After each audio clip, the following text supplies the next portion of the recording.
Welcome to What We Watch. We live. I'm so excited to talk to you, Iffy.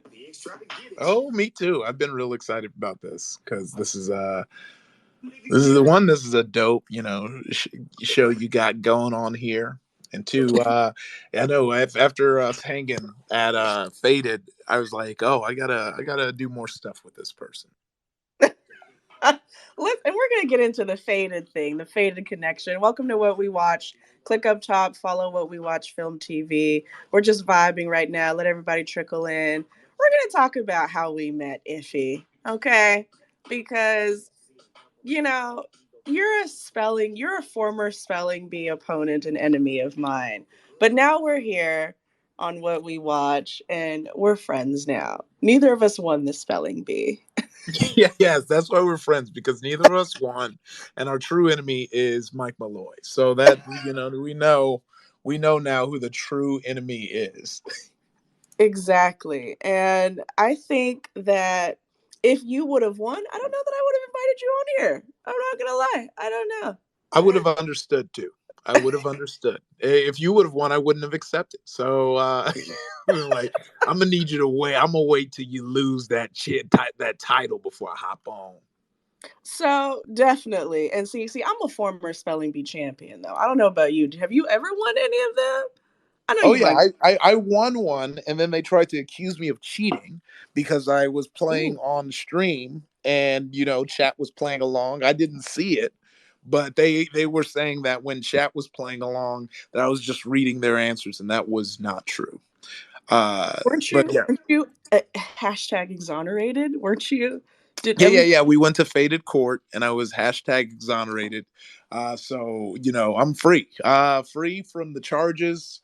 But I did lose the very next Faded Spelling Bee, so I feel like that didn't make my case look that good. Was the next one the one you were on with me, or did you do a few? Because I've been on like 2 or 3 times now. I think with you was my third time. Well, actually, it might have been with you because you did a few of the digital ones too, right? I did. I did. Yeah. So Yeah. it might have been with you. I might have took Okay. that out right in front of you. So here's the thing.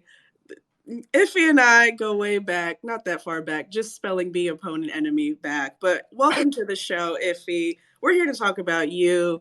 I'll include myself as I want to because that's just how I am. Yeah. Sworn enemy. But no, we're good to go. So, Iffy, we're here to talk about your journey. I told you before we got on this show, Mr. IMDb credits is very powerful, you guys. I don't know about y'all. I don't know how many IMDb credits y'all have. I have like 1.5.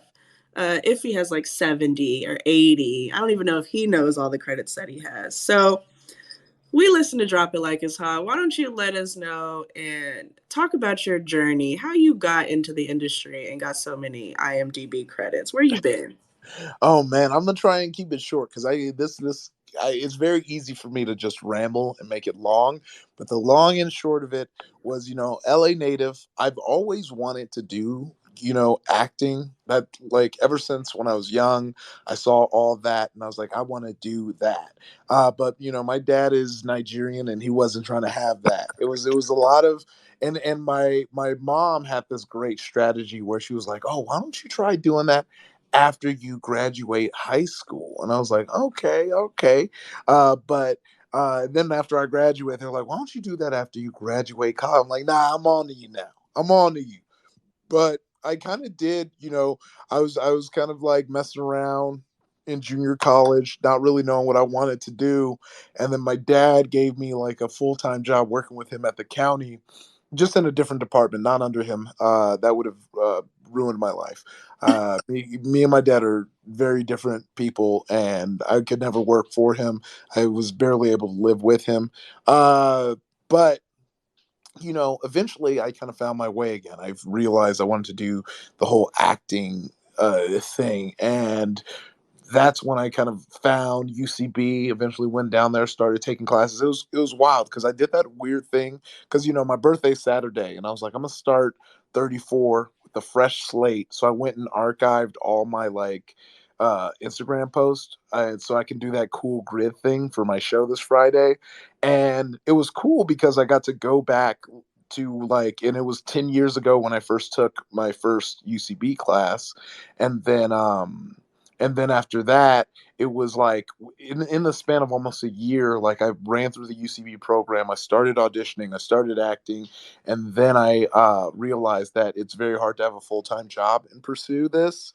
So I ended up quitting probably I think 2 years in, and then after that, it was just like improv, stand up at night, and whatever part time job I had during the day. And eventually, that led to me finding the folks that would turn into the Geek and Sundry space and doing like nerd hosting things until I got At Midnight, which was 2016. And then after that, it just kind of set me down the path of TV writing along with doing like comedy and stand up. Oh my gosh, that's really exciting. So some things that stuck out to me was definitely just transitioning, right? I am a former civil engineer and spelling bee champ as well. And I definitely had that moment where I was like, it's hard to be full time and then want to go into being a writer, director. And so I quit. I quit my very lucrative job and, became a writer and a director here in LA. So that's really cool that you did that. And I think that obviously I thought we were going to wait a little bit longer, but let's get into it right now because you said the word improv. I got excited. Now we're going to talk about it 8 minutes in. Welcome to What We Watch, you guys. Follow What We Watch Film TV. And we're going to get to talk to, you're going to get to talk to Iffy at the end of the show as well. But Iffy, let's talk improv because you were working with your dad. You kind of updated us. We kind of know I have immigrant parents as well. So, like, a creative approach, a creative profession is very different. But let's talk about improv because you have credits as a writer, actor, producer, cinematographer. You do it all, right? Yeah, Like, yeah. you do it all. Like, I don't really, like, I have my guests on here. I'm like, do y'all know how powerful you guys are? But let's talk about improv, where it all started. Because I also did improv, you guys. Believe it or not, I competed at the state level in improv when I was like 13 to 17. Not kidding. I did it. I never talk about it, but when somebody brings it up. So please, please, please talk to us about your improv.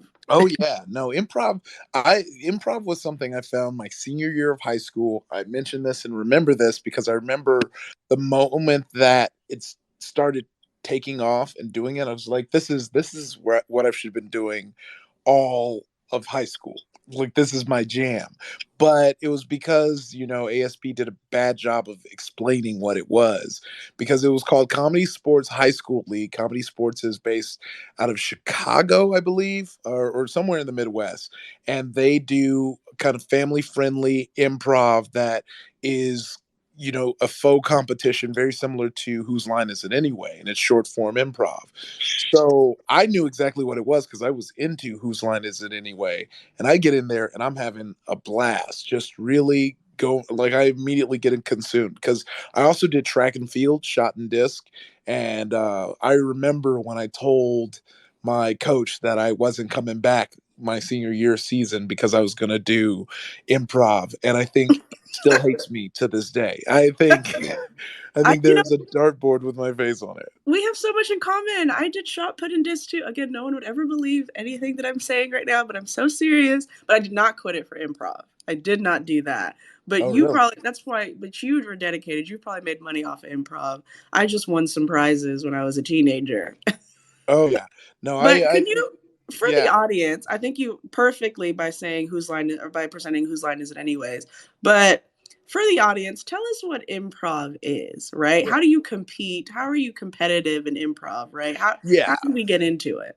Yeah, so if you're based in LA, you probably there's a 9 out of 10 chance you've been forced to sit in a long form improv show, which is usually some form like the Herald or the Armando, where you're seeing a montage of scenes with many different characters, but you get it. It's just like a stage play without lines.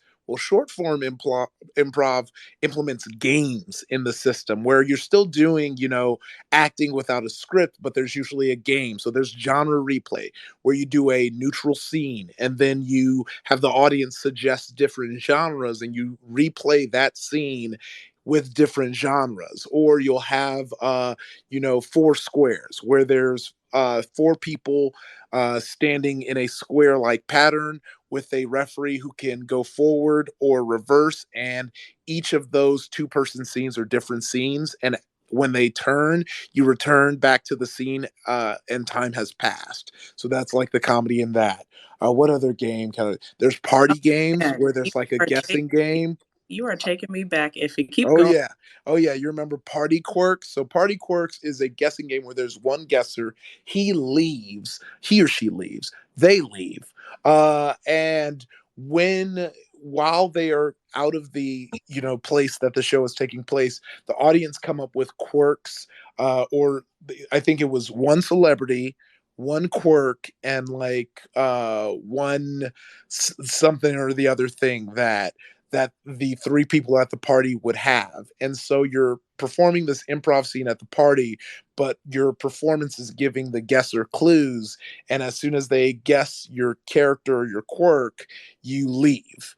So there, it's all these different games like that that are just these short form fun games. And I just completely got consumed. I actually continued to do improv after because my the teacher advisor for my team was like, hey, if you want to do improv after this, I have a team. And he was like 20 something, he was like a young teacher, and I joined his team, Cherry Spitz, and we were doing a whole bunch of comedy in Orange County.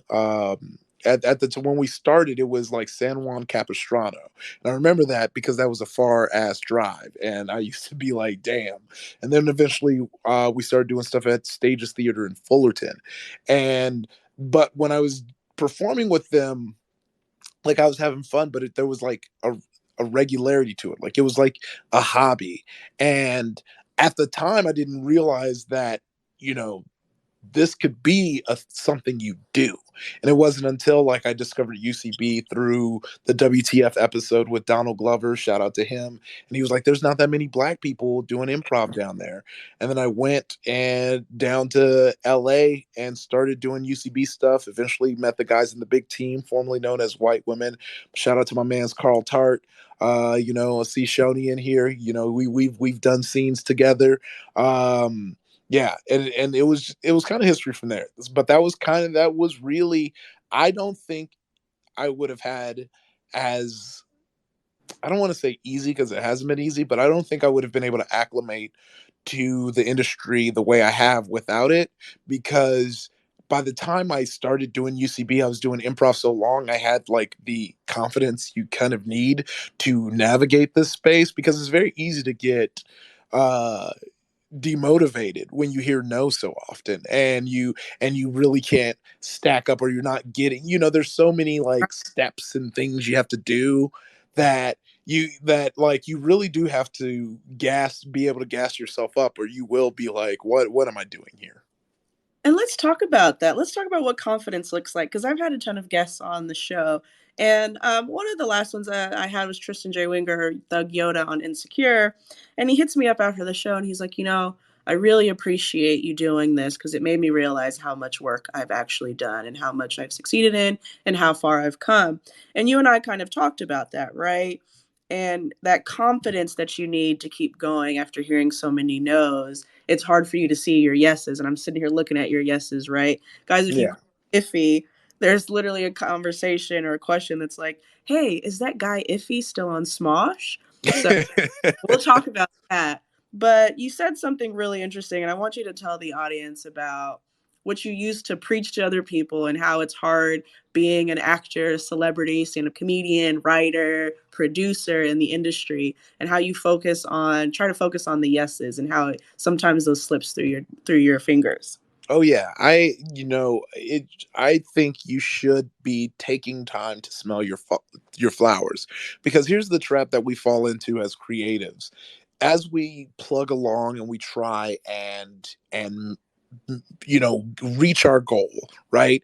And when we start off, our goals are most often than not kind of like manageable, kind of realistic. When I got to when I first started, my goal was like, I just want to book something. Then you book your thing and you're like, okay, I just want to be booking kind of regularly.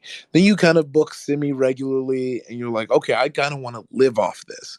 But what you're not realizing at the time is you're never being like, I did it. You're just your goal has just updated as you accomplish them. And so I see a lot of my friends not realize how far they've come because we've moved the goalpost to the next step. And I think it really is important to, like, every now and then take a stop and think about where you were 1, 2, 3 years ago and see how far you've come. And if you like, oh, it doesn't feel like I got that far 3 years ago, since 3 years ago, then think even further. And if it still feels that way, then, like, that's when you explore maybe why you might feel that way or what needs to change. But 9 times out of 10, you think 3 years ago, then you're so much further. Even if it's as simple as 3 years ago, I was working at this job I really didn't care for, not doing anything, and now still working at that job, but I'm actually working towards something better, working towards my dream. Like, that is still so much further. And I think it's not like when you're in it, you're like, I'm not there yet, so it doesn't care. But you if you are working at your dreams, then I'll let you know that when I started, I would have been looking up to you, because that was how I felt when I started. I would look at my peers who didn't have a full-time job or who was able to allocate times towards chasing their goals and dreams, and I'd be like, wow, they're doing great. Like, it doesn't matter. I didn't care about the results. The act of trying, the act of getting at it was what I wanted to do. And then when I finally got there, I was pretty hyped. So I think that's generally it. Is if you don't take that time, I think it's very necessary for your mental health to take the time to realize how far you've come, because it's very easy to burn yourself out because it just never feels like you accomplished anything because you never took the time to realize that you have. That's fucking beautiful. You guys hear that? Like, I don't know about y'all. Heart with the plus emoji at the plus sign at the bottom. Round of applause for that. Creatives, as a creative myself, that again left my very comfortable, lucrative life to go and follow my dreams. I needed to hear that personally. So thank you so much for that, Iffy. And Yeah, you also said, as we were talking about stopping to smell the flowers, that you used to preach about it too. And you said this to me. You said a lot of us feel like we're not done until we're MBJ, or yeah, Michael Jordan. And I love that because I had somebody on the show earlier that's also getting to work with Michael B. Jordan and his company to pitch some stuff to HBO, and so that's really cool. And they're what they're pitching is actually an animated series. So I hear the grapevine that you might do a little something in that department too, yeah, along with yeah, yeah. the You other know, hat.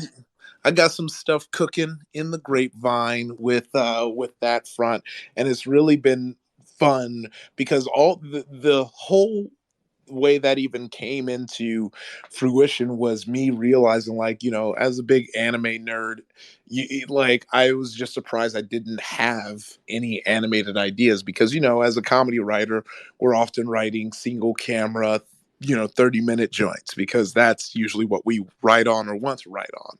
And I was like, well, let me switch things up.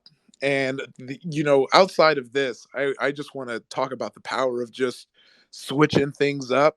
you know I remember one year, just as a challenge, I was like, I'm always writing single camera stuff. I never write a multicam. No one ever really writes a multicam. I was like, let me just do it for fun. And the year I did that was the year that there was the most multicam pickups in the pilot season. And I was like, oh snap, I'm ready.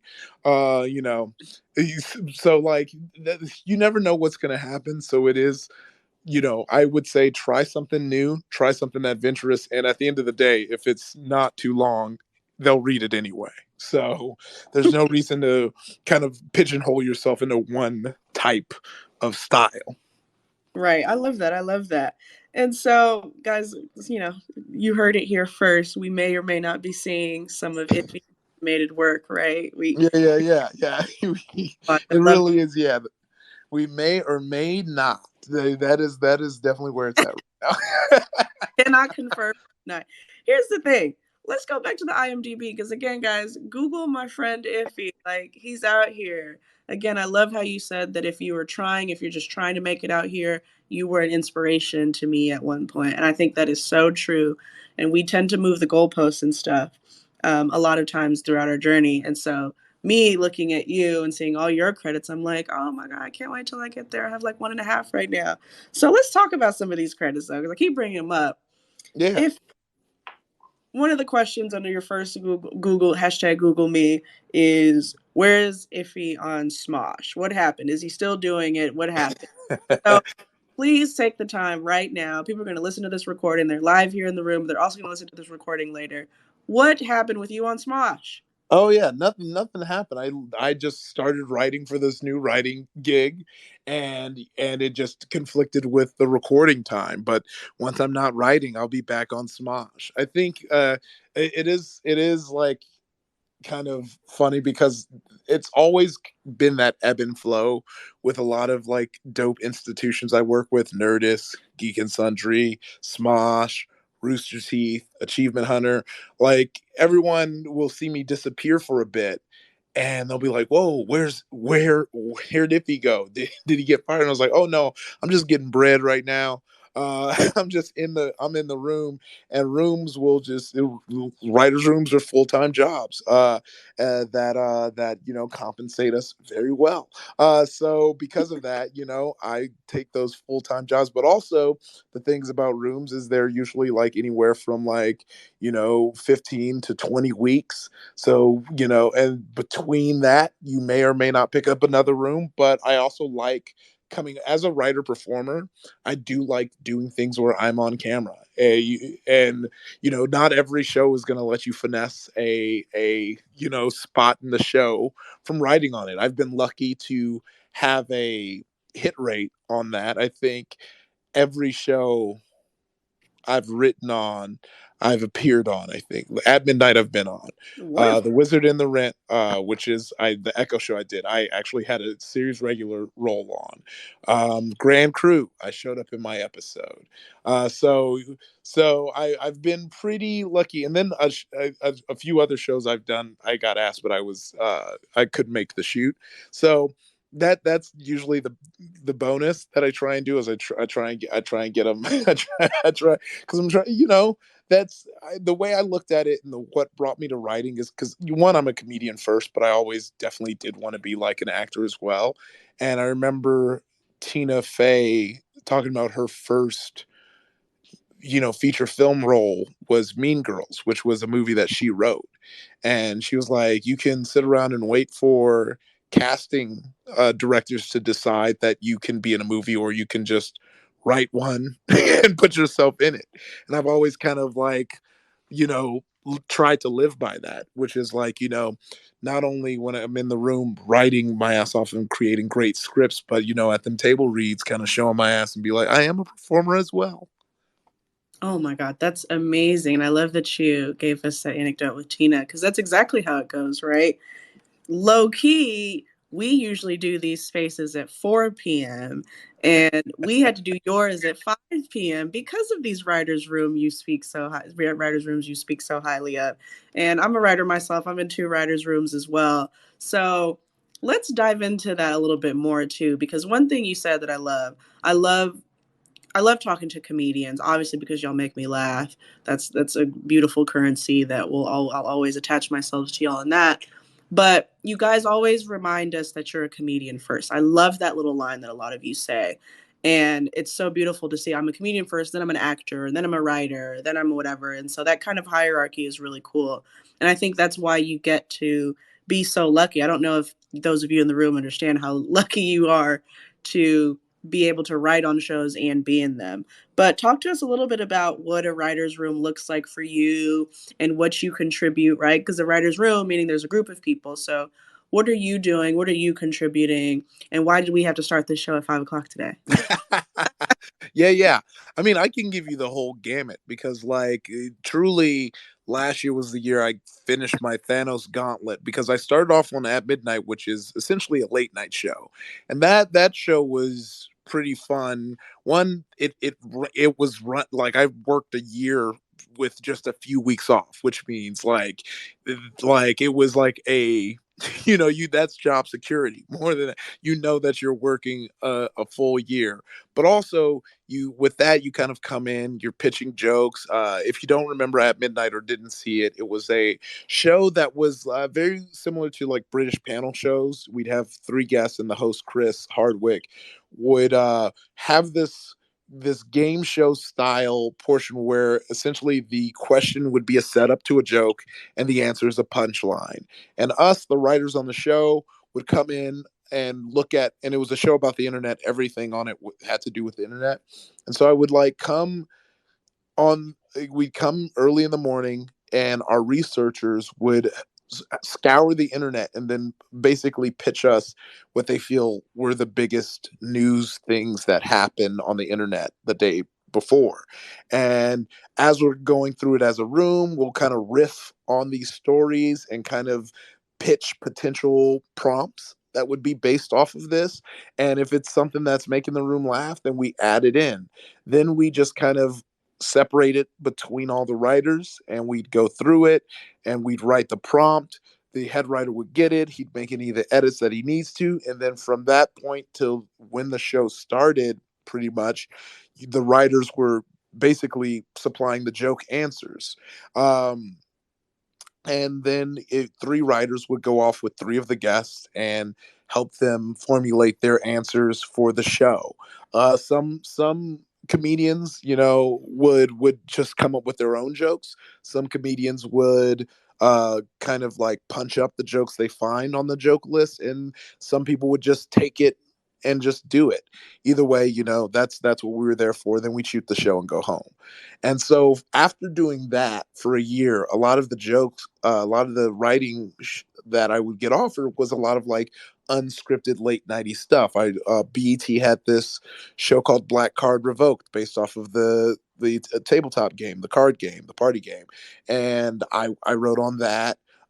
True TV had You Can Do Better, which was like an edgy Adam Ruins Everything, and I wrote on that.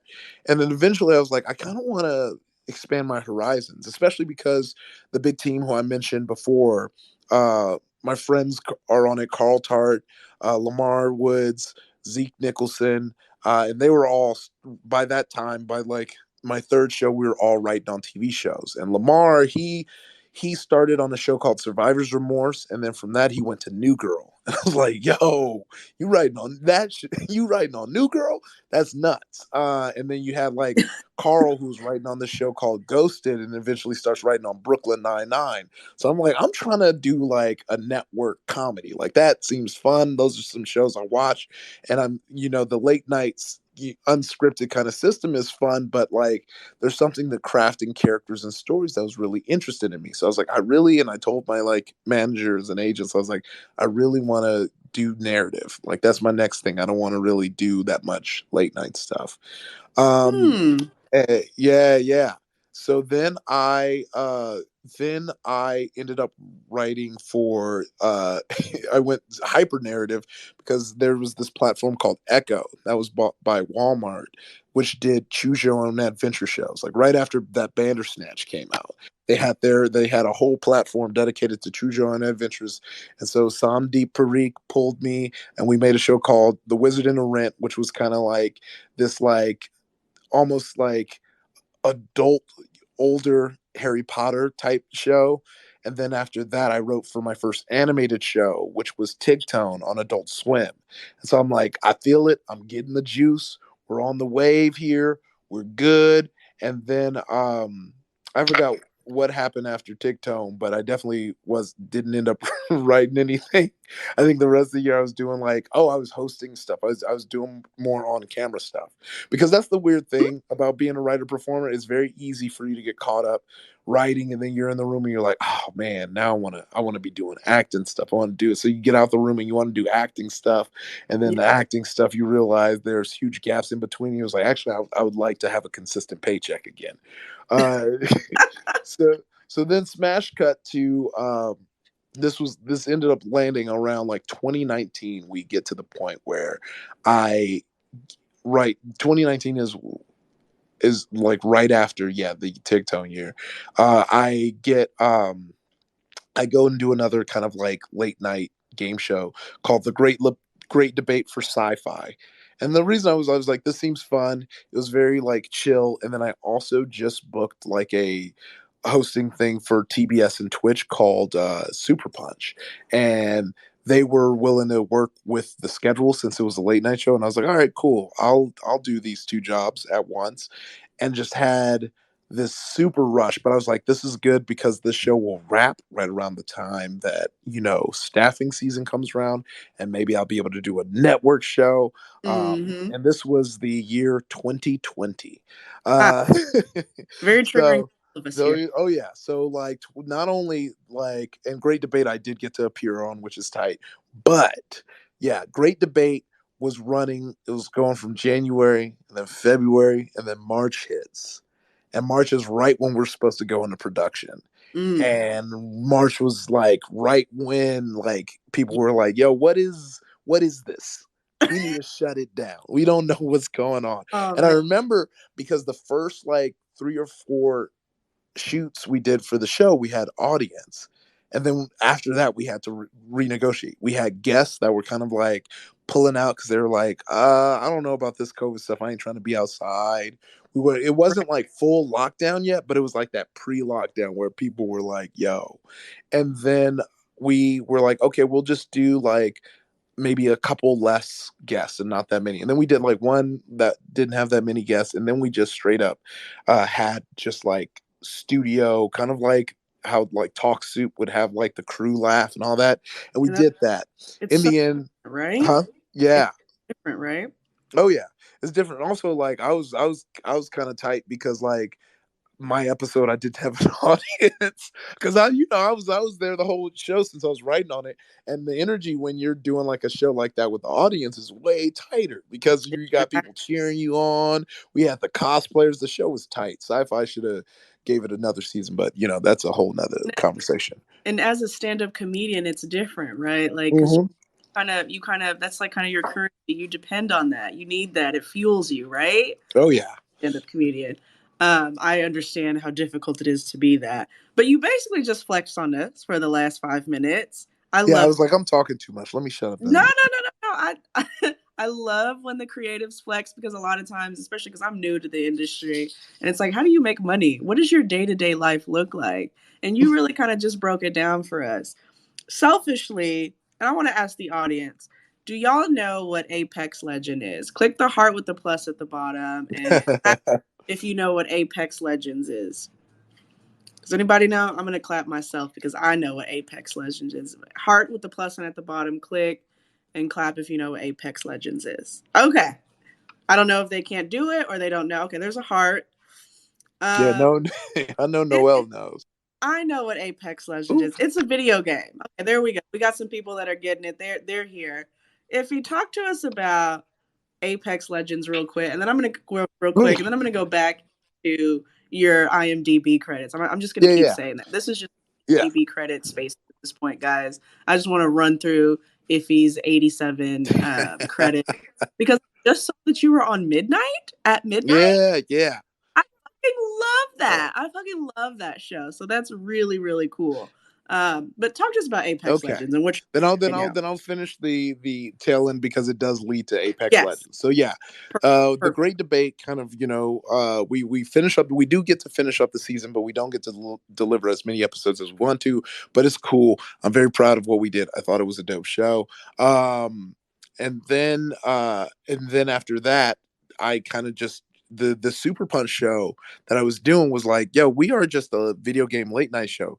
Y'all can just shoot it from home. So it just goes to a like, just like many of the kind of like Around the Horn and a lot of the talking head shows just did a shot from home thing. So did this show. So I was able to like work through all of 2020 just doing that show.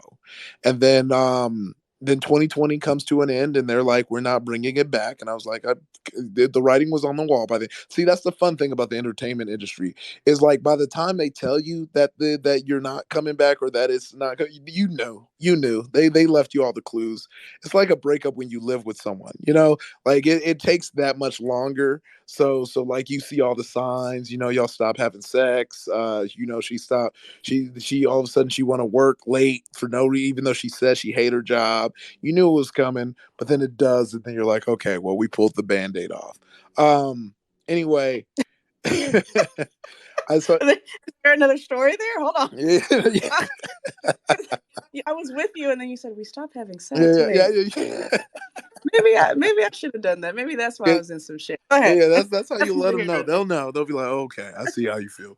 But yeah, no. So I come into 2021, and it is wild because there's this when you have like a year long gig, you kind of get into this space right where you're like, well, I haven't been on the hunt. What's good? But I knew my boy Phil Jackson, who, funny enough, when the big team, when we started writing sketches, he just came to LA from New York to write for Key and Peele. And so we were like, hey, can you be our sketch coach? And he was actually the one who helped Lamar get the job at Survivor's Remorse because he was at Survivor's Remorse. So like it just kind of was this. So he sold Grand Crew, and I was like, yo, I'd love for you to check out my script and consider it when the time comes. And he was like, sure, yeah, yeah. And so I did that. uh I'll also say we'll revert 2 years before 2021, which is 2019. A game called Apex Legend comes out. My buddy Manny Hagopian, who I knew through UCB, I knew he had to be working on it because I knew he worked for Respawn because he worked on Titanfall, which I loved, and then Titanfall 2 he got hired on as a writer. So when Apex Legends came out, I was like, "Yo, are you writing on it?" He was like, "I'm lead writer," and I was like, "Well, if y'all need some writers, let me know." And then another year passed, and I was like, "If y'all need some writers, let me know." And then around this time in 2021, he's like, "Hey, do you have time for a meeting?" And I was like, yeah, no, I'd love to have time for, yeah, of course. He's like, cool, because I want you to meet with me and the other writer at Apex. And I was like, oh, okay. So we have this meeting, and it's funny because this is how it went down. First, I meet with Phil. We and we interview for Grand Crew. We have the meeting. It was cool. And I was like, all right, bet. But I don't hear anything for a while. And then Manny hits me up and he's like, you want to do this meeting? I was like, cool. Yeah. And he was like, cool. And so he offers me the job and I was like, cool, I'm gonna take it, because I probably didn't get Grand Crew. And then literally the next day I get the call from my team saying that Grand Crew offered me a job. And I was like, oh, snap. So then I had to go back to Manny and be like, hey, so my friend show on NBC offered me a job, and I was wondering, but I kind of still want to work on Apex Legends. Is there something we can work out? And so like we worked it out, and I was basically working on Grand Crew in the day from like 9 to like 2 3, and then after that I was on Apex Legends. And that's kind of been then I did that. But I was full time 2 months before Grand Crew started. Then we did Grand Crew. Grand Crew ended. I was full time at Apex, and then now I started this new gig, and now I'm doing that in Apex. So that's the whole. That's the whole journey. So let me get this straight. Comedian, actor, writer on TV shows and video games, and you were on At Midnight. And I'm looking at some producer credits here and some cinematographer credits. You're a spelling bee champ and also my former spelling bee opponent and enemy. But we're and then I'm seeing here Key and Peele. I'm seeing Yes. I'm seeing Game of Thrones. Yeah. A really cool It Wasn't Me Shaggy podcast episode. I mean, Yeah. if you where does your creativity and talent know any better? Clearly not. And I love that we can tell in this room, all of you can tell in the audience too, your personality is probably why people are more willing to work with you and willing to, negotiate and compromise. That's what you can do. Grand Crew, and tell us a little bit more about Grand Crew here in a second. But Grand Crew in the day, or whatever you do in the day, and then Apex Legends at another time. And just this is the life of a creative, you guys. People, we don't have the 9 to 5 that you think that we do, but boy, is it a little bit more, involved. I've been trying to like change my language around me working because people know what that means. Usually it's like I'm at work, and so I try to use that because that like triggers something in people's brains of like, oh, they're not available. It's like I'm Yeah. working, like, oh, are you writing? You want to talk? And I'm like, no, I'm writing, and I'm in a room and I'm in a meeting, or no, I got to do this show, or no, I got to do this. So like I said, I'm getting into it. But Key and Peele, fucking Game of Thrones, a Shaggy It Wasn't Me podcast. You're a writer. I don't even think people knew that you could be a writer on a video game like Oh, this. I didn't even know. The You way I found out was when my friend had the job. I was like, I didn't right? even know that was a job. Isn't it beautiful? The things that we're doing. I mean, I get paid to do this right now. This didn't exist 2 years ago. You know. Yeah. So like, but talk to us about the Key and Peele, the game. Yeah, so Key Peele was actually very early. It's very funny. But yeah, one of I like knew Zach Oyama, shout out to him. He was, Jordan's assistant, and I think he threw my name in the hat or something, but I get a call and they're like, "You want to do Key and Peele?" And I was like, "Yes." And so I was doing like a continuation of their Black Republican sketch, and I was in it with Lance Moore, who just left the Saints, and I am a Saints fan. Who dat nation? And he went to the Steelers, and then you had I keep wanting to call him Michael Winslow, but he was like the third guy in the third Black Republican. So I'm getting to sit with all these like dope Black folks, and then there's me. Shout out Black History Month. We in Yeah, here. yeah, yeah, and then there's me sitting there doing my lines and trying not to not to mess it up. Like it adds some extra like pressure to it because you're like, oh, I don't want to look dumb in front of them. Right. Uh-oh, Iffy, we lost you. Did you get a phone call? No, I'm here. Okay, I you're done. did. Sorry. Yeah, I just cut my thought. I cut my thought off very quickly. But I No, was like, no, you're good. So I'm here. Like, this is impressive. Like, Key and Peele, everyone knows what that is. Jordan Peele is out here doing Get Out and Us, and what's the new one coming out? Nope. And you got to work with him. What year was this? You said like 2014.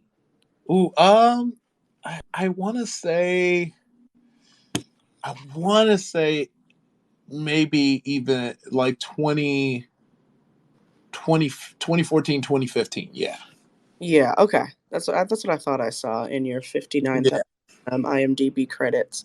Um, so that's amazing. So you're getting to write on a video game, which is really, really because and that's what's funny, right? As a writer, and I know you're a comedian first, and I love that. But from your writer's perspective, which is why we had to start up late here. I'm gonna let you be. I'm gonna let you be. I'm just kidding. I know, do your thing, You can be a writer for a YouTube show. You can be a writer for a commercial. You can be a writer for a video game. Obviously, for a TV show and a movie. Like when we hear writer, we think a lot. We could be a writer for a blog, an article, Yeah. right? How do you kind of define yourself as a writer? What's something special? If I'm like, hey, I'm going to go watch something that Iffy wrote, how do I know that Iffy wrote it?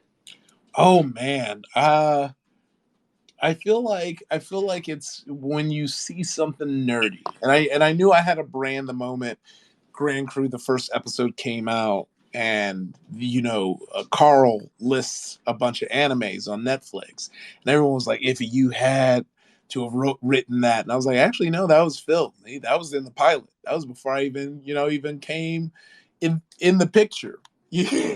so so I that had nothing to do with me.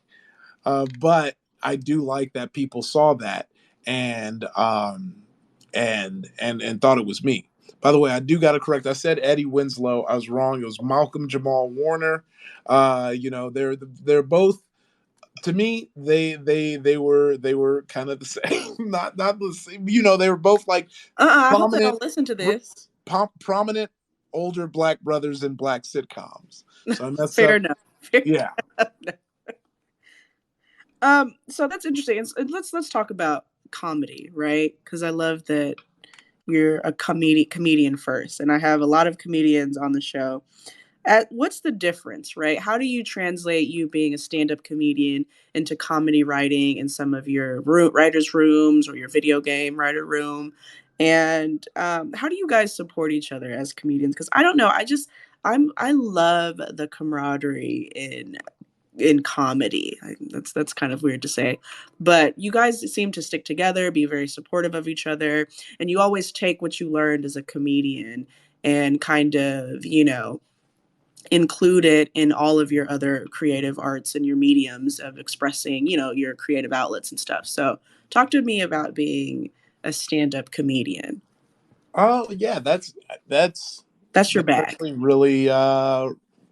really like great, like what place to start, because the way I've kind of described like what I do, or essentially my process, is it's really just me finding different places, ways, and platforms to be funny.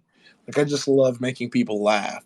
So, but I love making people laugh, but I also have so many niche things I like. So that's why I can be on these, tabletop shows doing what I do, because I'm like, oh yeah, no, it's like this is just improv with dice.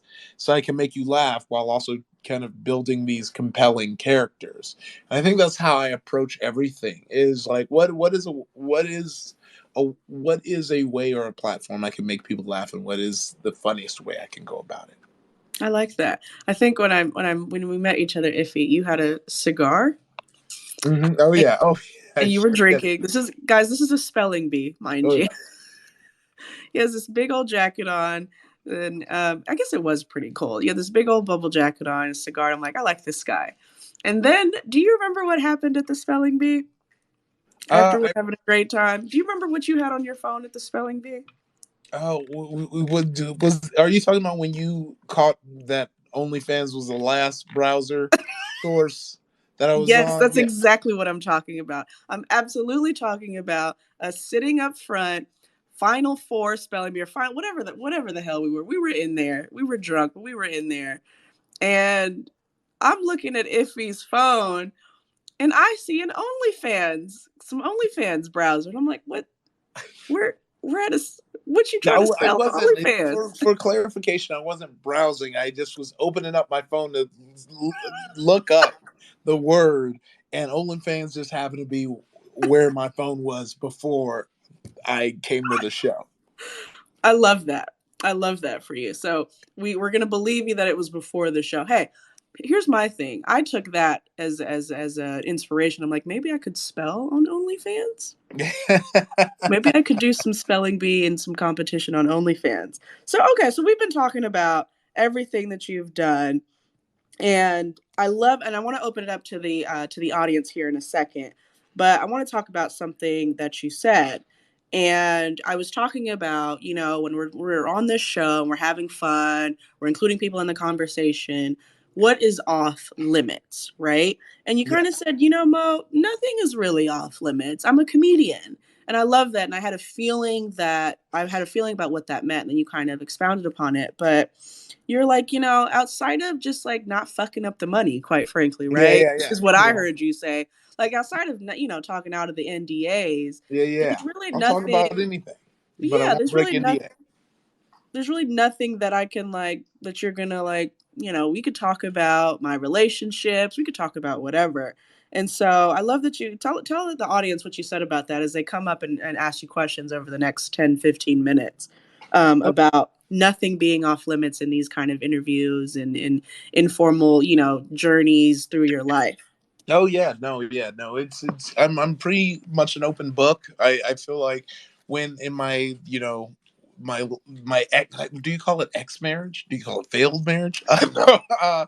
Well, With see, my I ex, celebrate women when they get divorced, so I don't know about you. okay. So with her win, my ex wife's win. Yes. Uh, yeah, we opened things up, and I remember that same weekend I did a show called The Best Friends Show with my buddy Brody Reed, where it's just two friends talking and joking on stage, and Brody like immediately brings the fact that I was now in an open relationship on stage, and I just kind of rolled with it. And I think it was at that point that I was like, yeah, I feel like there are no off-topic subjects for me. I'm down for anything after this. Wow, and that's really cool. How do you? I have a couple questions. How do you feel about what I'm gonna say here? It's a what we watch pillar, and this is what we watch. So I'm not letting you get off of this space without talking about some of your favorite TV shows and your favorite Okay. movies that you're watching right now. But how do you feel about this? This is one of the pillars of what we watch. Everything is a romance or has elements of romance in it. Oh yeah, I believe that. That's true. Hell yeah. I always have the good guess on here. I was never going to bring you back if you didn't agree. Good deal. So what are you watching right now, Iffy? Tell people everyone's supposed to walk away with a new recommendation. Shamelessly plug in Grand Crew on NBC. But Yeah. what are you watching right now? What are you a part of? What do you like? What should we tune into? Well, I just finished Yellow Jackets, and I like that, and I feel like I'm staying on the creepy train because now I'm still. I just started Archive 81, and that's been my jam. So those are the two things that I've just been binging right now. What about your movies? What about some movies? My movies? Oh wow. Well, coming out of Sundance, so you get a heads up. I really like Nanny. Nanny was Yeah. probably one of my favorite movies out of Sundance. Cha Cha Real Smooth is pretty cool too. I really like that. And After Yang, which is about to drop soon, actually, because it just got bought and they plan to put it out in March, is solid. I think Showtime bought it, if I remember correctly. Did you watch Summer of Soul by Questlove? No, I didn't. I still need to see that. Why is it a banger? Oh my god, it's a banger. I went to like a whole fancy event out here in LA when Oh. like my first weeks of moving here. It came out on my birthday. Questlove, whole thing. Yada Shahidi's there and a bunch of other big names are there. It was a great time and it's a fucking perfect documentary. It's beautiful. So I definitely suggest that you watch that and those of you in the room. But definitely thank you for bringing up Nanny because Yeah, absolutely everyone needs to watch Nanny. yeah, That's a beautiful, beautiful, beautiful movie. Um, yeah. But I also wanted to say the benefit of like you were talking about the great event you went, and we don't always talk about how much that elevates the viewing experience. We you go in, it was good. I remember I saw I was riding my friend Danny Fernandez's coattails, and I was able to go to the premiere of Lion King. And I came out thinking that movie was so good, and everyone was like, "No, we hate it. It's bad." And I was like, "Well, maybe it was because I was in the same room as Beyonce that like I really enjoyed it." But for me, that was like I thought it was a great movie until people told me it wasn't. I have to stand. Love the flex. He was in the same room with Beyonce. I see why y'all didn't like it because y'all wasn't sitting next to Yeah, Beyonce. yeah, I wasn't sitting next to But Beyonce because I was cheering extra hard because then she would hear me cheering at her parts. you see what I'm saying? And I love that. And that's so cool about living in LA. I'm so glad I moved to LA. Like LA and sometimes in New York too. But you get these really cool events. I've gotten to talk to Barry Jenkins and his been out there with like M Night, whatever his name is. You almost had it. You almost had it, and I, then you I gave was up. smiling. Shyamalan. Shyamalan. There you go. You Um, almost had it. You were like, this ain't it. But you had I've it. I've seen like I saw Licorice Pizza before everyone else, but you're right. Yeah. But I will tell you this though, just for the room, just for you, Summer of Soul was not that. If you sit and watch it at home, it is phenomenal. It is mind blowing. It's about what is that wood what's that music festival that everyone used to go to in New York? Woodpecker Wood. What is it? Do you know what I'm talking about? Woodstock. Woodstock, the Woodstock Festival, and Summer of Soul was another festival put on by a bunch of Black people in the city that was like just kind of fell by the wayside. And it is absolutely beautiful. And I think everyone should know that story. Thank you for telling me it was Woodstock because I was going to forget that. Uh, that escaped me fully. Uh, Iffy, before we get into some games and then letting people come up and ask you some questions, you said the right thing about the romancing. So I love that for us. I can bring you back on the show. Who are some actors and directors you want to work with? Oh man, definitely would love to work with Ryan Coogler. You know, it was funny before Grand Crew, I would have said Matthew Cherry, but he directed my episode, so that was pretty tight. Do you know that once again, I love you flexing up here because like 4 people on the show and they were like, I really want to work with Matthew Cherry. Yeah, I went nuts because I didn't. So here's the thing, and actually I will kind of circle back and before jumping on this because you asked me something and I didn't quite get to this. So Please. because you were asking the writers' room, and I talked about the late night writers' room, but I didn't talk about the narrative. And I feel the narrative writers' room is very fun in the sense that when you first so it will always vary from showrunner to showrunner. That's just everything. And I think one of the best pieces of advice that Lamar gave me that if there's any nugget I can leave any writer with when you get into a room. The only person you need to worry about is your showrunner. So you're gonna get into a room, you're gonna have a lot of superiors, and you're gonna wonder, you're gonna want to, you're gonna resort to that place we all been into in high school and in college or whatever institution you're forced to be at, where you want to please everyone. And lots of times you'll be like, oh, do my superiors think I'm doing good? And it really doesn't matter. All that matters is, does your showrunner think you're doing great?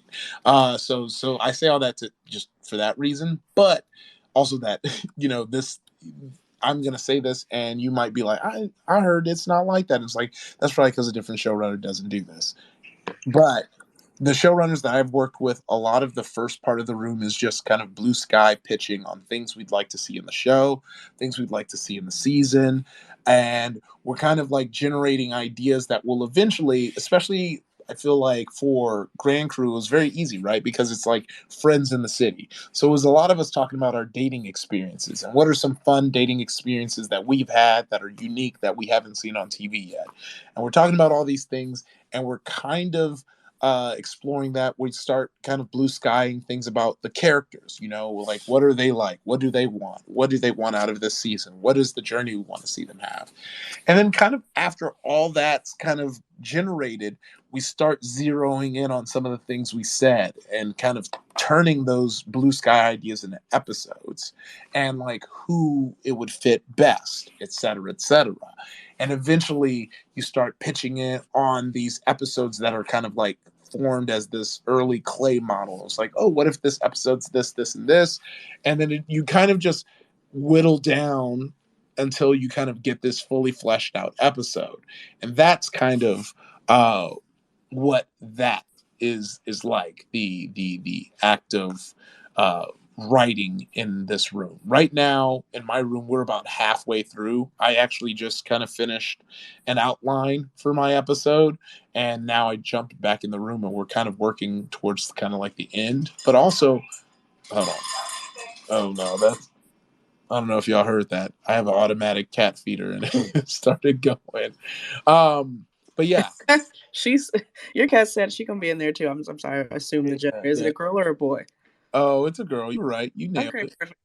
Uh, She said, but "I'm yeah, gonna be on the show too." Period. yeah. She was like, you ain't talking about me enough.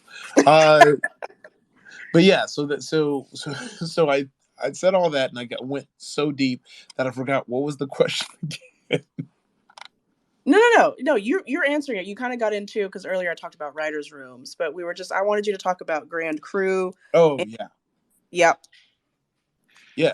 Yeah, no, Grand Crew is great. It's a bunch of friends in the city, that kind of show, and it's been fun.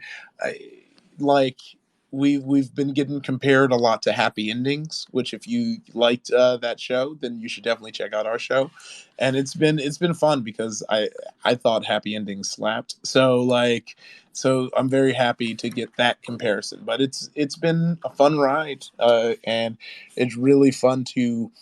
Grand Crew was kind of like a layup of a show, to be honest, because it's just me writing with my friends for my friends.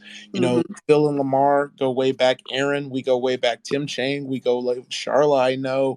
I knew every writer in the room except for like maybe one person, and now I'm cool with that person. So coming in that and like Carl, Nicole, and Echo, we go way back in UCB.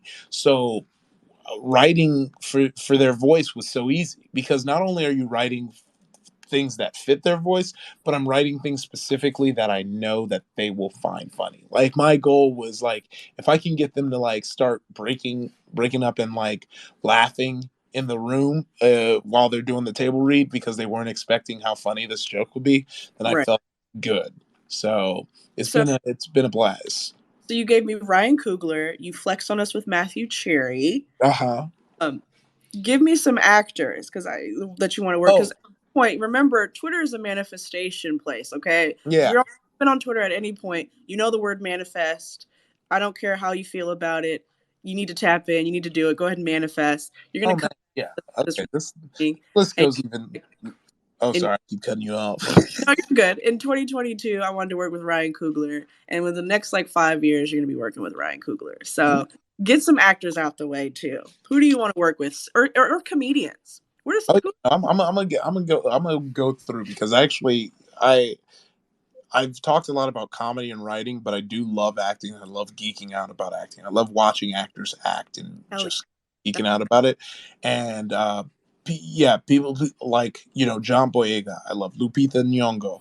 I think is great. Winston Duke. I think is phenomenal and fun. If I went in, obviously, the Mount Rushmore of actresses. So Halle Berry, Angela Bassett, Vivica A. Fox, any of those, I would love to share the screen with. And if you needed me to step outside of my horizons, and horizons being obviously Black people, Aaliyah Shawkat, I would love to work with. There's one concept I'm tossing around that I would love for her to play a specific character. Um, Journey Smollett. Oh yeah, I'm all Yeah, in it. yes, that's a solid list. Yeah, this is definitely Black History Month, but we're allowed. I mean, like, I want to work with some non-Black directors as well, so I'm with you. So shout out to that. You got to manifest.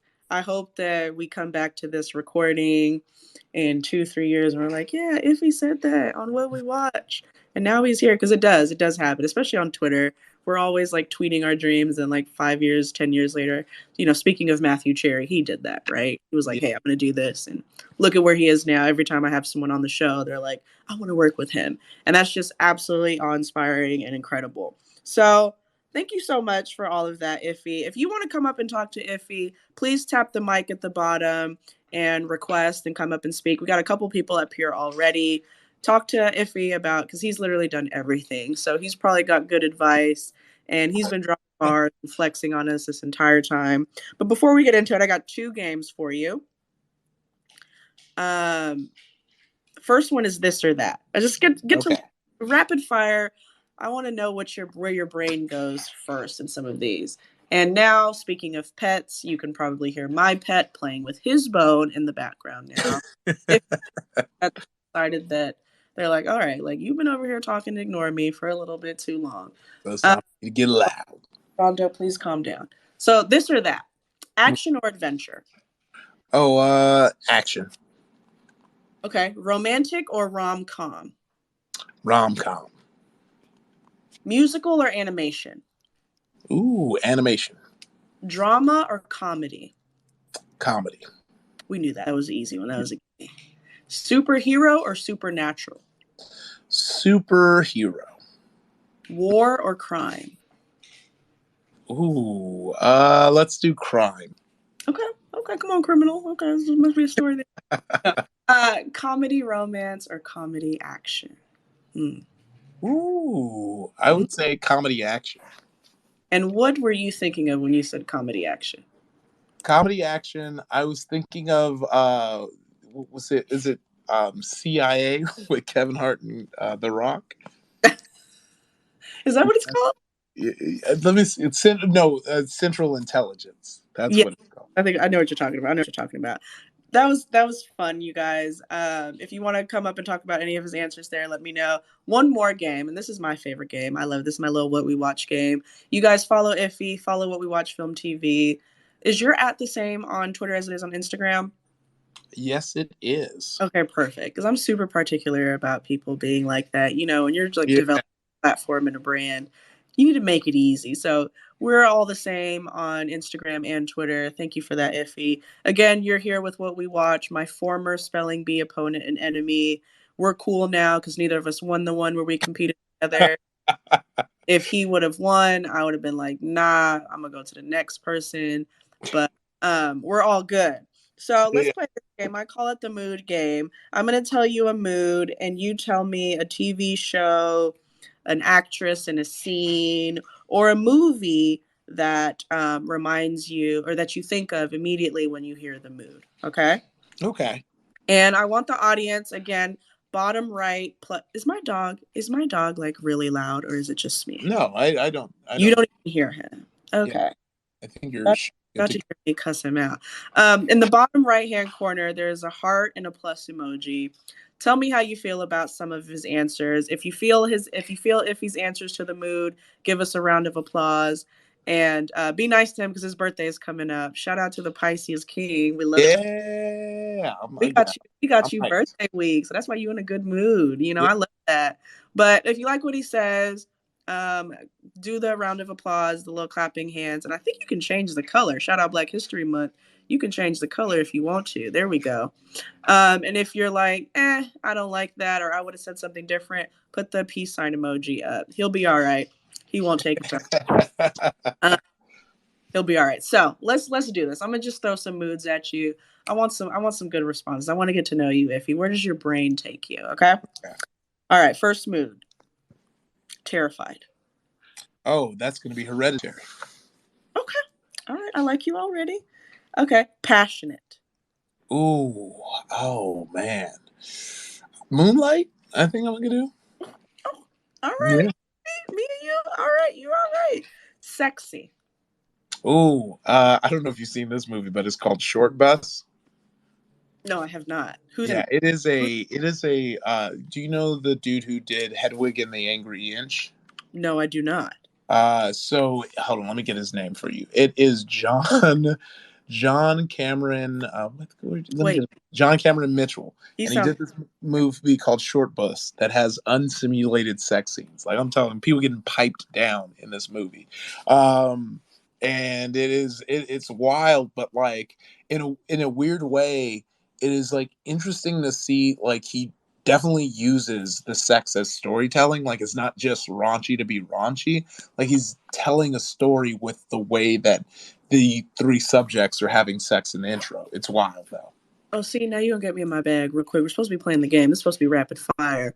But thank you so much for saying that. I'm absolutely gonna watch that because one of Oh the yeah. hardest things to capture on screen to me, and I think a lot of filmmakers have also agreed, is just like that intimacy or that sexiness or just, good sex because it's how do I balance the line between it being gratuitous or it being like essential to the plot and it being like something that people have a memory of a fond memory of as well because it's very obvious when two people don't have chemistry on screen, at least for me. I don't know about you, but like I'm like, Yeah. I can tell y'all just got on set yesterday and did this Oh yeah. scene, you know. Oh uh, yeah. it's not giving me. I think a lot about the House of Gucci. Sorry, spoiler alert, but whatever.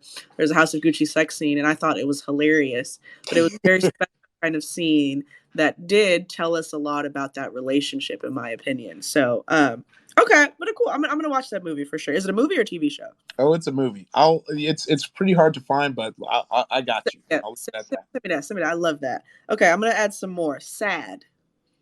that. Ooh, sad. Oh man. I'm gonna say Last Train to Busan because ever since having a daughter, any father daughter stuff in a film will just destroy me. Just hands down, wrecked me. Definitely. And that one was very, very powerful. Okay, I got a couple more moods for you. And this one is a mood we've already decided. Criminal. Ooh.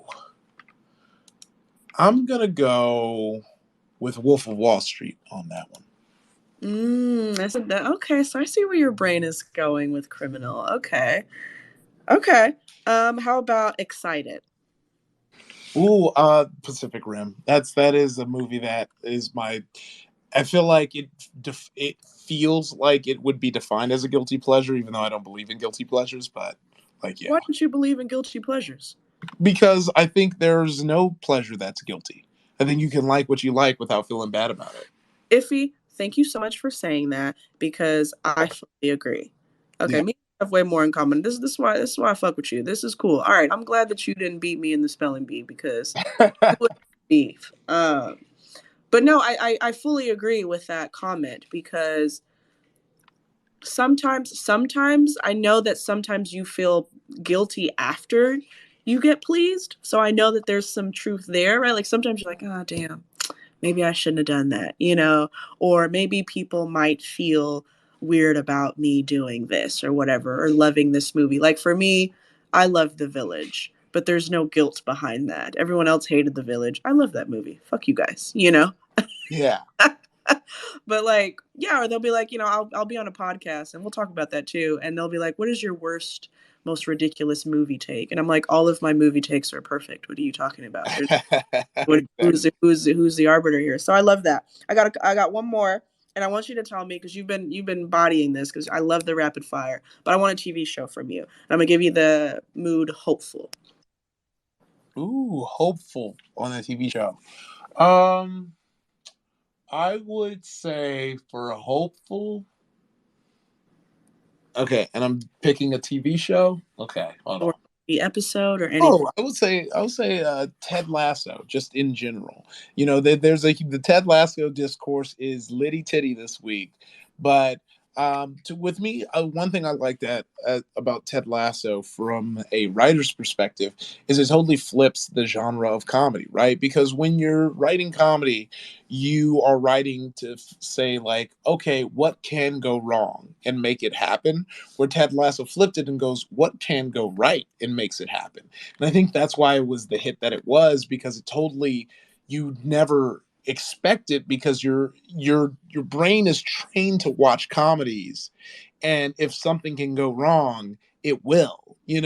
And Ted Lasso goes against that. The best example is I forget the episode, but it's when they were doing the banquet, and he finds this like dude who plays guitar on the street and invites him up to play. If it was any other comedy, he would do horribly, and that would be the joke, is that he, of course, this guy on the street, why would he be able to play this well? But he doesn't. He plays good, and it's a good moment, and it's a win for the tall, strong white woman who can choke me. She gets a win over her husband. Did you just slide that in there like that? Well, I don't know what you mean. Did your Black History? What? Look, they saved that comment for March. The cool thing is, I just said something like that in a group chat. I said, now, I was going to wait to go on this date with this non black man. And don't wait. Yeah, you gotta bro. You gotta wait till March, unfortunately. I was going to wait till March 1st, but he wanted to meet up before that. I said, all right. All right. Well, he got to go extra hard. You got to go. I feel like if you are a non-black and you're dating someone black on Black History Month, you got to take them to like Boa Steakhouse. You got to go. I have been to a boa. I love a boa. I'm going to make sure he knows that. He's very handsome. And I said, guys, I did my best. I don't want to be reprimanded here, but he's very fine and he's very sweet. I'm going to just let him see me for a second. I mean, is it really bad to spend money on me? Is this really anti Black History Month or is it pro Black History Month? You know what I mean? Yeah. Okay, so y'all let me hanging on that one. Okay, that's fine. I will never share my dating life again. That's fine. Iffy. Yeah. We got some guests up here. and you do a podcast at 7 p.m., which I hope I can be on one day. It's a movie podcast. Yeah. I mean, you will be on it. It's not even a hope. Period. I love that. So now that we're here, guys, thank you so much for listening to Iffy and I talk about being everything that he is in the industry. And I hope that y'all continue to support him in all of his work and his endeavors. Let's talk to him a little bit. 7 p.m. He's got to leave, so we're probably going to be here for another 4 or 5 minutes. Get your bars off, Bruce. Welcome. If we flown, we flown. Okay. So I'm right at my computer where I need to be at 7. So we can go up until 7. We straight. Okay. We love that. We love the flexibility. Glad you're having a good time. Bruce, talk to me, baby. Talk to him. Hi, Iffy. Real quick, Mo, just look at my Abby, and that's all I have to say. Like, oh my God, you really left me hanging. I can't go out on a date? I'm just saying, you could have waited. Okay. Also, Iffy, I didn't know you, brother, but now I love you because you had a couple of answers, and I was over here smashing that button. First of all, that young lady can choke me too. And moving on, Ted Lasso is amazing. Hold on a second now. Wait, what happened? What was said? Okay, anyway, Ted Lasso is amazing. And for those reasons specifically, oh my God, I felt like I was the only person who got that. Like, yes. In comedy, your protagonist is supposed to be this bumbling idiot fool that makes a joke or just is a joke, Yes. And they really spun that on its head. You really nailed that, because I'm sitting here like, this is a comedy, but why am I in tears every episode? Like, this is amazing. It was a great feel-good show. You do amazing work. Grand Crew is like, just right out of the gate, I was like, listen, I'm here. I'm in a group chat with 3 other guys and one young lady. And that is our show. Like, we talk about Abbott and Grand. I mean, they talk about Euphoria, but I have a child, so it's really weird. Yeah. No, look, Dad, stand up. This is our moment. Right, and I have a daughter too. It's just like, this is weird. Well, just keep her off the crack or whatever that is. Exactly. Like, I can't. Yeah. But you do very well, and like, it felt in this day and age, centering men, I feel, can probably have been just like a bad look, you know what I mean? But you guys did that. You're doing that very well. And thank you. Yeah, I'm loving it. I wish you nothing but continued success. Definitely following, definitely watching. Thanks, Mo. This was amazing. And yeah, just wait till March. It's cool. So y'all can salivate after Ted Lasso white women, but I can't go on a date with it. I don't know what you're talking about, man. I know it's on record. Here's the thing: we're thirsting from a distance. You're about to thirst up close. That's the difference. All right. All right. Noel, did I say your name right, Noel? Welcome up to the stage. Thank you for having me. Appreciate you setting this up, by the way. Thank you for doing this on Black History Month, shortest month of the year. But hey, we getting there. We getting there. And it's month. No, go ahead.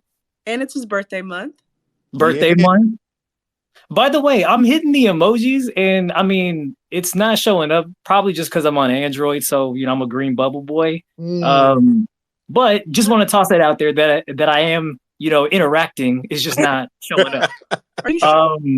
So the question I have for Iffy, I'm a big fan of yours. Can you talk about, specifically a big fan of not only you, but your comedy? Can you talk about your comedic process?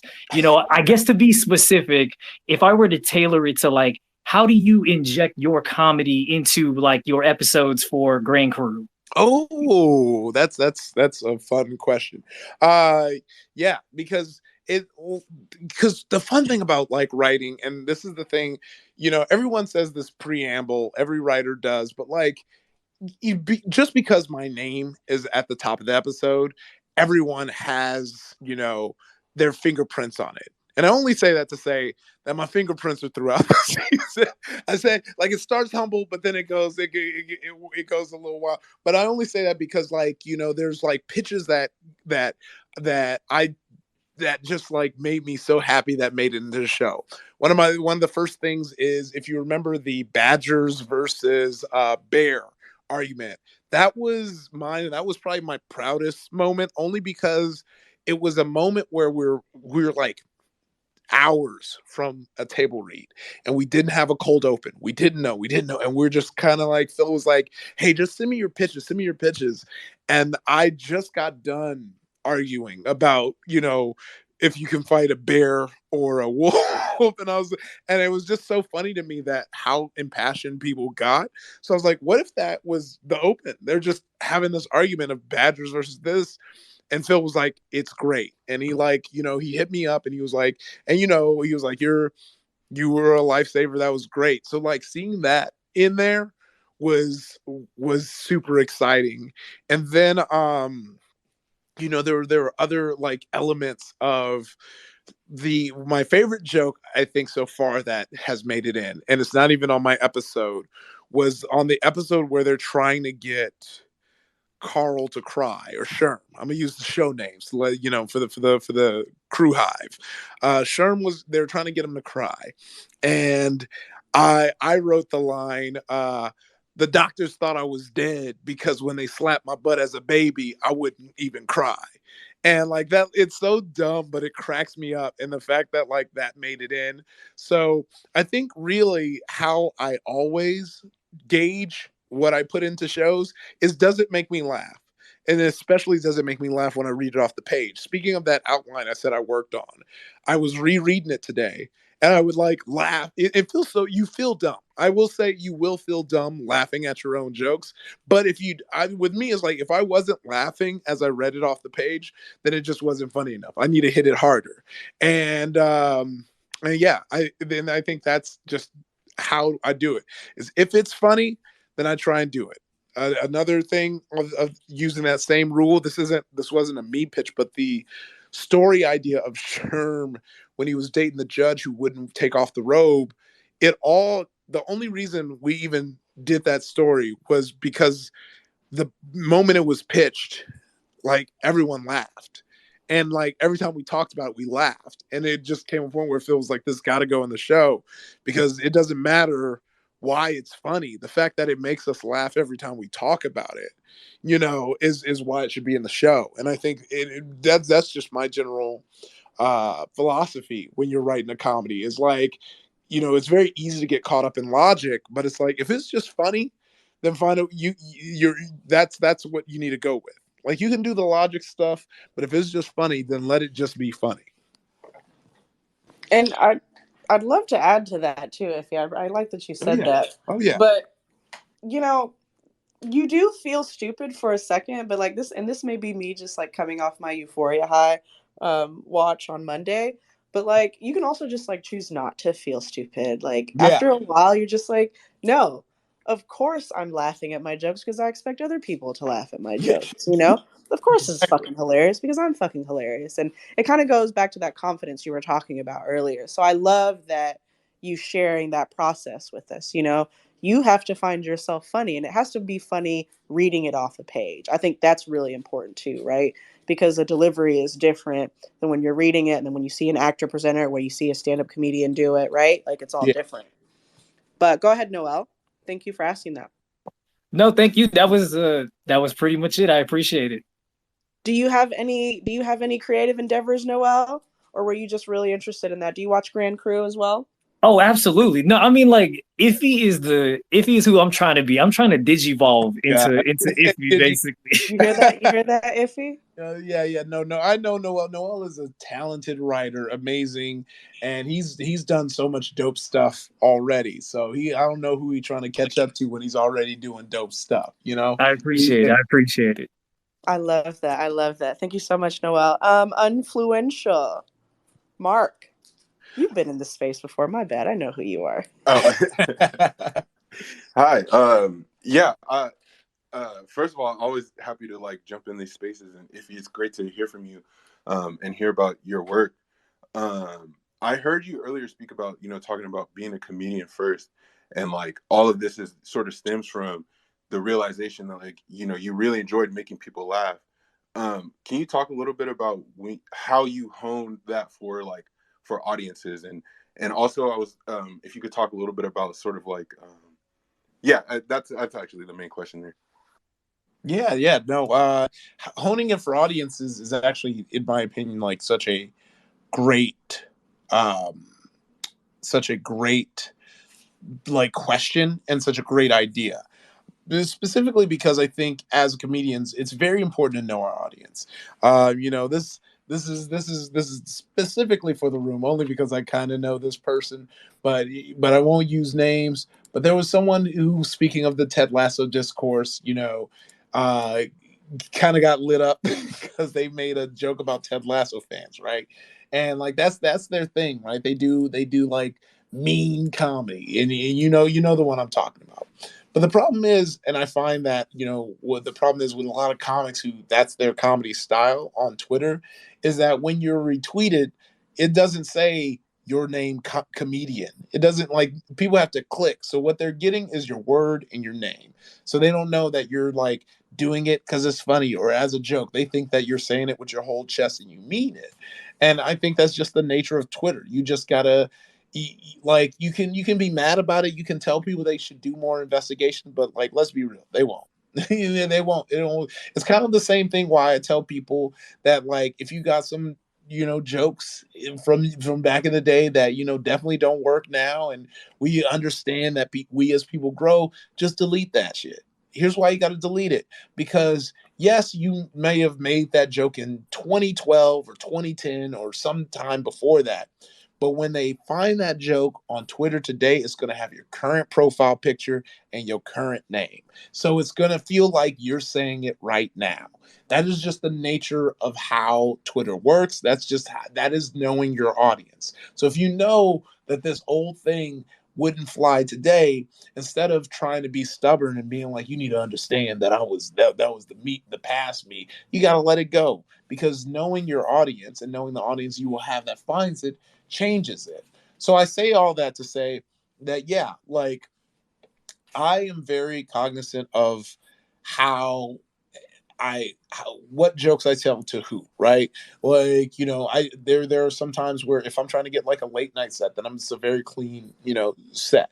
If I'm doing a show, like a D&D show, the way I tell the jokes is going to fit more into who my character is, because that is the joke that hits better for that audience.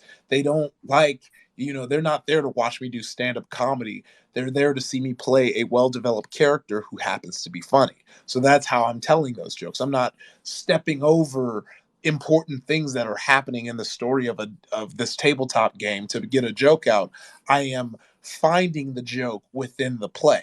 If I am doing a talking head show, then yeah, I can be a jokey jokester, because yeah, this is me as Iffy telling jokes. But because I know it's a talking head show, I'm just going to tell jokes, and I might not tell jokes that require you to think that to be knowledgeable that I'm telling a joke in a sarcastic. There's this, like, I say that because there's this, when you're doing stand up on stage, there is this understanding that you are a version of yourself, but you're not yourself. So you might say something, but you're not saying it like you would say it as yourself, if that makes sense. So if I'm doing a stand-up joke on stage, I might say something that I would probably never say, as Iffy, the human being who is talking to you. So the jokes I tell on stage are even different than when I'm doing something like this, when I'm talking. So, so it really is just, I think that is one of the most underrated important things about comedy and doing comedy, is knowing your audience, because at the end of the day, people are always going to feel how they feel about your specific jokes and what you say.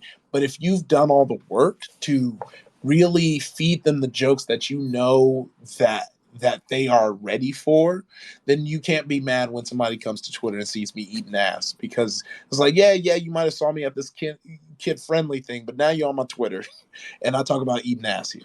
So, Either you're with it or you're not. Iffy, see, Iffy, I was there and I was like, nah, he's spitting. I was screen recording. I was like, oh, this is the clip. I'm going to tell everybody because he's spitting. I was like, this is bars. This is inspirational. This is what I need. And now we're talking about eating ass. And I'm like, okay, well. You know, see, yeah. See, the Iffy you see at the Faded show is not the Iffy you see in the spaces right now. No, Those and are I two different. respect that. Like, I really just I am full in your response. And Mark, thank you for asking that. I'm absolutely so full in that response because it is so important to know your audience.